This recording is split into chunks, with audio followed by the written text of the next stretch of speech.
Last వీడియోలో కొలతలు ఎలా తీసుకోవాలో చెప్పాను కదా, కంపల్సరీ మీరు అది చూస్తేనే మీకు ఇది అర్థమవుతుంది, చూడకపోతే అర్థం కాదు.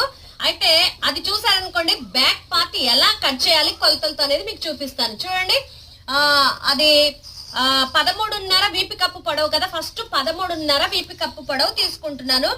చాలా జాగ్రత్తగా చూడండి, ఇంట్రెస్టింగ్ గా చూడండి. మీరు తప్పకుండా బ్లౌజ్ కటింగ్ నేర్చుకుంటారు, కొలతలతో కుట్టేస్తారు కూడా.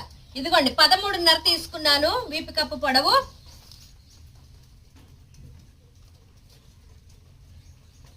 ఆ తర్వాత చంక కొలత తీసుకున్నాం కదా, చంక కొలత ఎంత వచ్చిందండి, మనకి 20 వచ్చింది. ఆమెకైతే కరెక్ట్ గా 19 కరెక్ట్ ఫిట్టింగ్, అయితే ఎక్స్ట్రా ఖర్చు లేదు. నేనైతే ఖర్చు 1 ఇంచ్ ఎక్స్ట్రా పెట్టుకొని 20 పెడుతున్నాను. చూడండి, 20 అంటే ఇదిగోండి, ఇది 20 ఉంది కదా, 20ని ఇలా ఫోల్డ్ చేసుకుంటే 10 వస్తుంది.